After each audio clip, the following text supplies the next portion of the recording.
he made. I get your idea, but this is for Heidi. That just has no support at all. There are 10 stitches total. Okay, page 10. I can beat him. I can.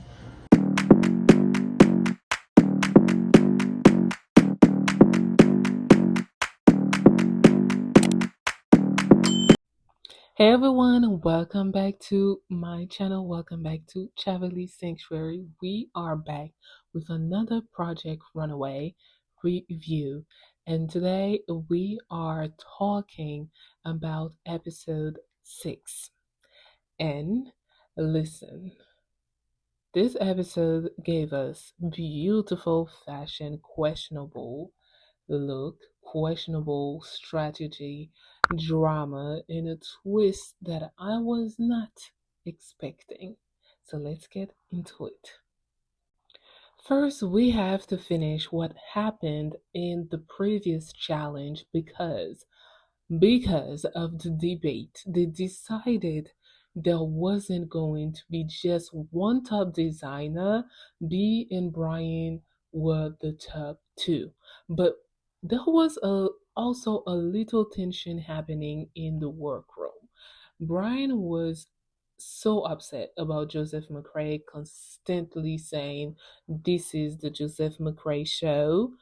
Joseph explained that obviously he knows it's not actually his show. He says it because he likes to big himself up, which I understand. Honestly, knowing Joseph's personality, I can understand that. But I can also see how constantly saying something like that in a competition could rub the other designers the wrong way. Then we get to the final result, and Naeem wins the $20,000. I was genuinely so happy for him because throughout the episode, he kept talking about his father's business and how he wanted to use the money to help revive it. So, seeing him actually win that money was such a beautiful moment. But I still don't understand the way they structured this. If Nahum was ultimately going to win, why wasn't it Nahum versus B? Or Nahum versus Bryan as the final top two? Instead, they put B and Bryan against each other, knowing there's already some tension there. And I can't forget that this is still reality TV show. There are producers, they know exactly what's happening between these two designers. So I am not saying anything was necessarily planned, but I definitely looked at that decision like interesting, because putting B and Bryan against each other certainly created more drama, and people love that. I love that as well. So, anyway, let's get into the elimination. At the bottom, we had Anna, Elizabeth, and Bobby, which honestly didn't surprise me at all. Eventually, it came down to Bobby and Elizabeth was eliminated. And just like that, we are down to 8 designers. Now, this is where episode 6 really begins. The designers have to create a red carpet look for the premiere of The Devil Wears Prada 2. And Anne Hathaway appears on the screen to motivate them. Now, no shade whatsoever to Anne Hathaway. I love her, but I immediately thought, where is Stanley Tucci? Because if we're talking about The Devil Wears Prada and we giving designers a fashion challenge, Nigel would have made so much sense. I mean, to me. Andy's character originally didn't care about fashion at all. She wanted to be a journalist, Nigel. Nigel was fashion. So having Stanley Tucci introduce this challenge would have been such a moment for me. For me. I mean, he's my favorite character in the movie. But anyway, the fashion icon they actually designing for is Heidi Klum. They have 1 day and 700 budget to create a red carpet look for Heidi.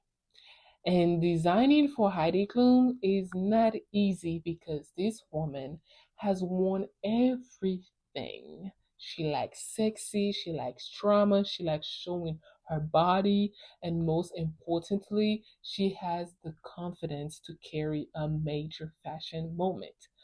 So, we had Molly Roger enter who enters the room, the workroom, then we get another surprise. um yeah, the other surprise is Molly Roger, who's the costume designer for The Devil Wears Prada and Sex in the City, who comes into the workroom. And Nam decides to work with Georgette. You are so lucky to have immunity. I don't know what you're doing. You gotta trust the vision. This is fur trim on this red Georgette slip gown. Is that bad? You think Heidi wants to wear that? No, I mean she looks good in it. Yeah. How many gowns have you made? Two. Okay. I'm not seeing it, and I've only dressed her 1,000 times. Right. Heidi's dress right now is frightening. Heidi specifically said she was going to the red carpet. Bitch, she didn't say to get the red carpet and make a gown out of it.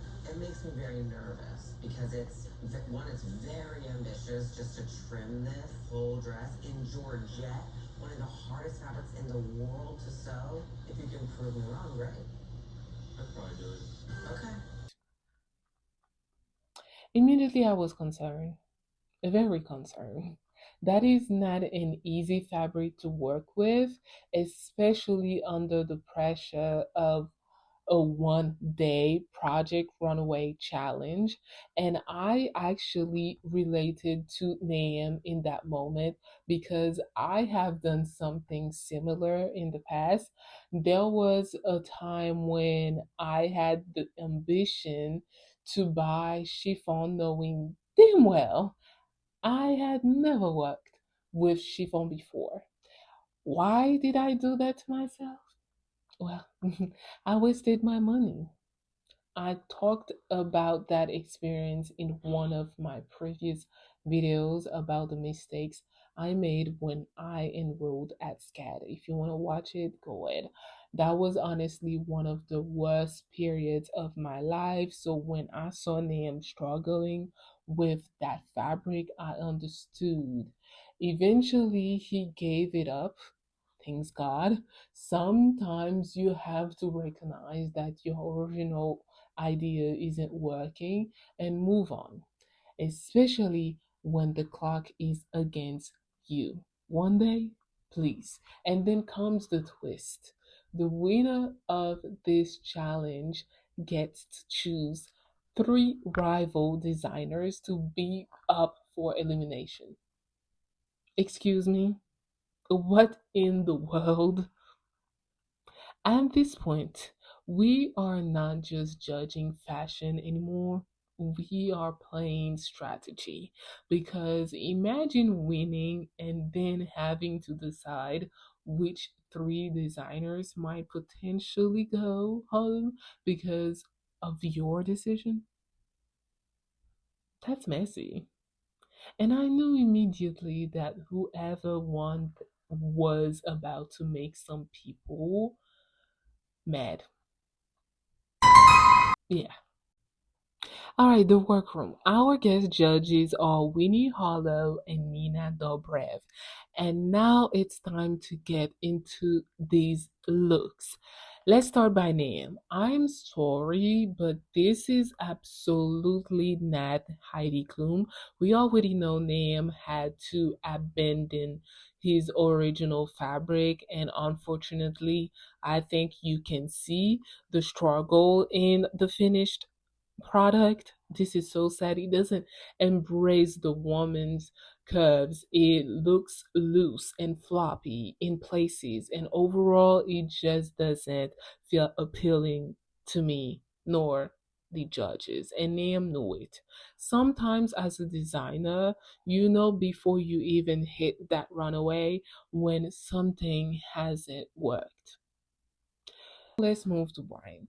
This look gives me royalty. It's shiny, dramatic, and beautifully constructed, especially considering how delicate that fabric appears to be. It actually reminds me a little bit of the work of Gaurav Gupta, that sculptural, almost fantasy like red carpet drama. I can absolutely see Heidi wearing this.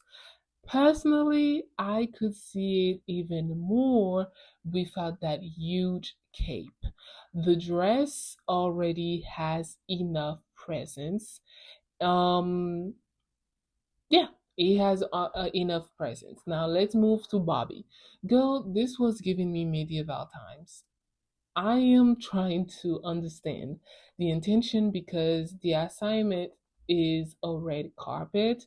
Look for the Devil Wears Prada premiere, and Bobby gave us this. It just didn't connect to the challenge for me. Anyway, let's just go to Joseph McRae. Joseph continues to stay completely true to his aesthetic, and once again, we get to the big padded shoulders. But this is where I'm starting to understand some of the criticism he's been receiving. The dress feels more corporate than red carpet, and I'm starting to wonder, what else can Joseph show us? Having a signature as a designer is important. You want people to recognize your work, definitely. But having a signature doesn't mean repeating the same idea.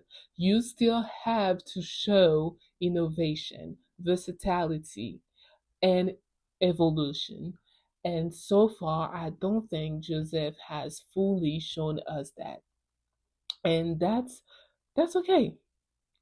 Every designer isn't going to be everybody's cup of tea.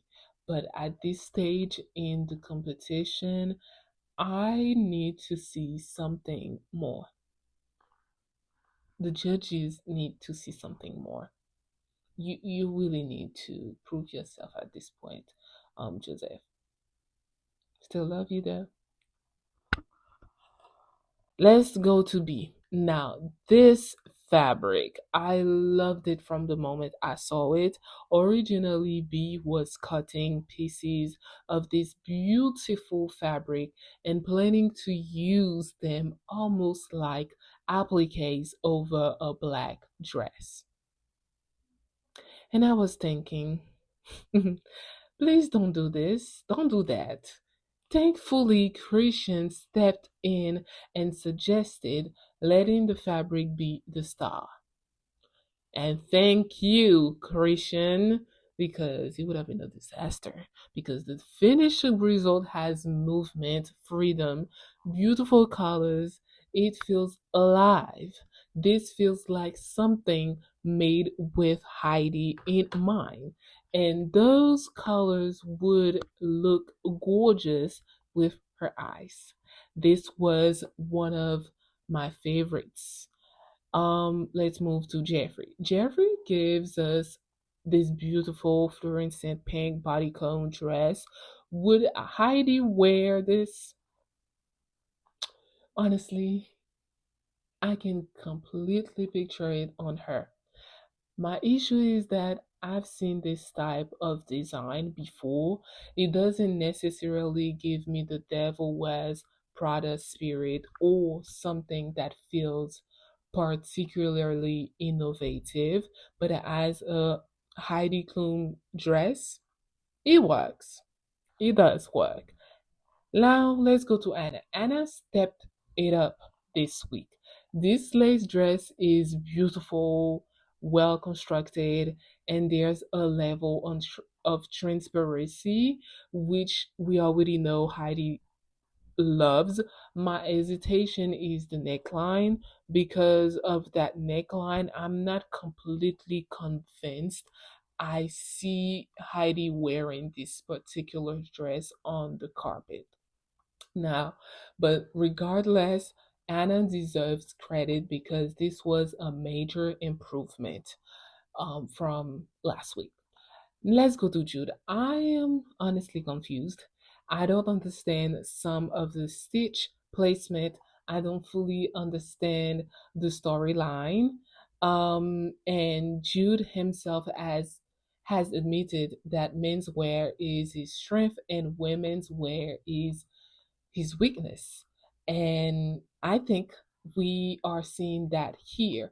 The cut on the side of the skirt is also too low for me. I wish the bustier somehow connected visually with the fabric being revealed through that cut. There are ideas here. I just don't think they came together. Now, the judges' top three are Brian B. and Jeffrey, and I understood all three, but there was one thing about Brian's look that immediately came up. Heidi has boobs. The model wearing Brian's dress doesn't have Heidi's bust. So I understood the judge's concern about how that construction was going to translate onto Heidi's body because you're not designing for a hypothetical model, you're designing specifically for Heidi Klum. That's why I was actually surprised when Brian won instead of B. But I still understood based on some of the criticism Brian received. I thought they were setting B up for the win, but Brian wins. And I am happy for him because the dress was beautiful. Now comes to the messy part. Brian has to choose three designers.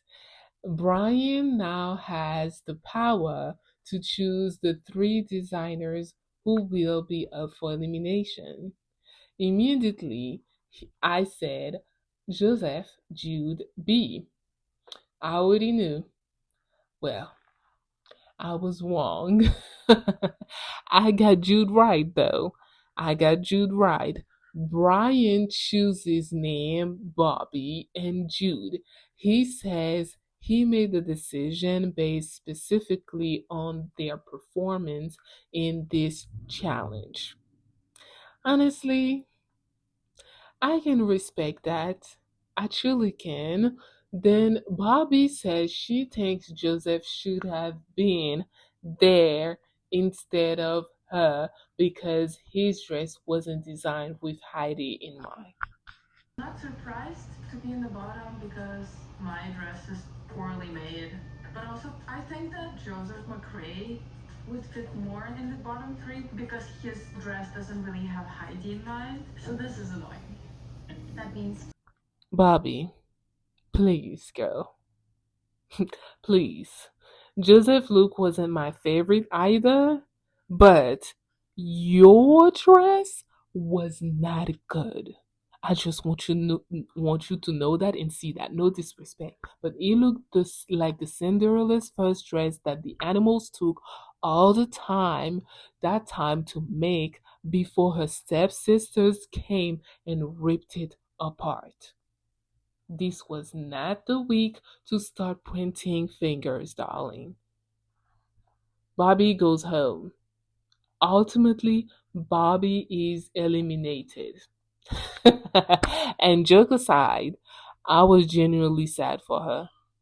You could tell how badly she wanted this opportunity, and hearing her talk about her brother and wanting to help him before he leaves for the army made the elimination even more emotional for me.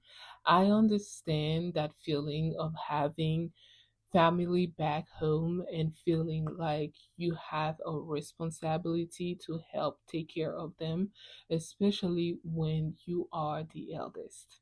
Hey, I'm the eldest. So even though I didn't like Bobby's final look, I really do wish her the best. A bad Project Runaway challenge doesn't define someone's entire career. Anyway, Heidi wears Bryan's dress, and then we actually get to see the payoff.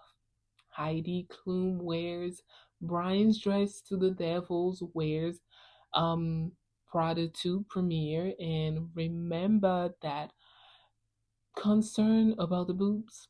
He made it work. He made it work. The dress looked beautiful on her. Heidi looked comfortable. She looked happy. And there was freedom and movement to the look. So, congratulations to Bryan. I still think B's dress was gorgeous though, and I could absolutely see Heidi wearing that look for another occasion. Overall, this episode really showed the difference between simply making a beautiful garment and designing for a specific client. You can have your own aesthetic. You should have your own aesthetic.